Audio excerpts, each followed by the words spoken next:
l'édito politique sur Europe 1 avec Le Figaro. Bonjour Vincent Trémollet de Villers. Bonjour Dimitri, bonjour Anissa, bonjour à tous. Vincent, hier c'était la 44e fête de la musique. Elle a commencé avec les Insoumis qui étaient place de la République pour un concert interdit par la préfecture, finalement autorisé par le tribunal administratif. Oui, et c'était très symbolique ce concert, Dimitri. Il avait pour objet de montrer l'osmose entre la Nouvelle-France et cette place centrale dans l'histoire de la gauche et de notre pays qu'est la place de la République. Il y a 11 ans, cette même place accueillait des millions de Français qui disaient ensemble « Je suis Charlie, je suis juif, je suis la police ». Nous étions le 11 janvier, quelques jours après les tueries de Charlie, de Montrouge et de l'Hypercacher. Hier, la manifestation de Jean-Luc Mélenchon n'était donc pas artistique, mais politique. Elle avait pour objet de remplacer les foules du 11 janvier 2015 par d'autres foules, chauffées à blanc depuis 2 jours contre le CRIF. L'antisémitisme d'atmosphère était installé par Mélenchon lui-même. Les drapeaux palestiniens ont flotté plus que les drapeaux français. Et la haine de la police, tout comme la dénonciation de l'islamophobie, ont fait oublier la chanson de Renaud « J'ai embrassé un flic » et ces journalistes de Charlie qui sont morts d'avoir osé dénoncer l'escroquerie de l'islamophobie.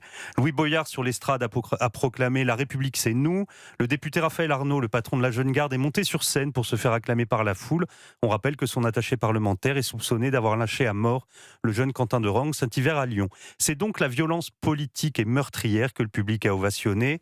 La grande Marianne de Bronze et son rameau ont assisté hier soir à la victoire idéologique de Mélenchon sur la gauche, sur l'antiracisme et donc, à terme, sur le progressisme. Plus largement, hier soir, Vincent, la police a dû redoubler ses moyens pour maintenir l'ordre. La fête n'est plus possible en France. Ça dépend lesquels, Dimitri. La fête du mortier d'artifice marche plutôt fort, tout comme la Ligue des champions de la destruction. La Nouvelle-France a désormais son calendrier d'événements durant lesquels l'objet de la célébration n'a plus aucune importance. À chaque fois, l'objectif, c'est Demolition Day. Le soir d'Halloween, c'est celui des exactions et des dépravations. Le 31 décembre, le feu de joie, des voitures brûlées. Le 14 juillet, c'est mortiers et projectiles. Et les soirs de grande victoire du PSG, c'est pillage et brigandage. Hier, la police était sur les dents avant le début de la fête. Et puis la chaleur, l'absence de train, les restrictions annoncées, une sorte de confinement sécuritaire, ajouté au confinement climatique, a apparemment permis de limiter la casse.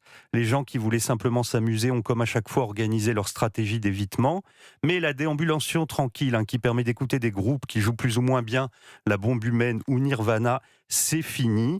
Voici le temps des foules grégaires et des bandes hostiles. On est passé des fausses notes à la célébration d'un bruit vide et agressif. Mais reconnaissez, Vincent, que l'énergie de la jeunesse a toujours été difficile à canaliser, malgré tout, les forces de l'ordre parviennent à éviter le pire. Oui, leur travail admirable ne peut en aucun cas être mis en cause, mais comment ceux qui nous gouvernent peuvent-ils s'habituer à ces montées en tension de plus en plus fréquentes ?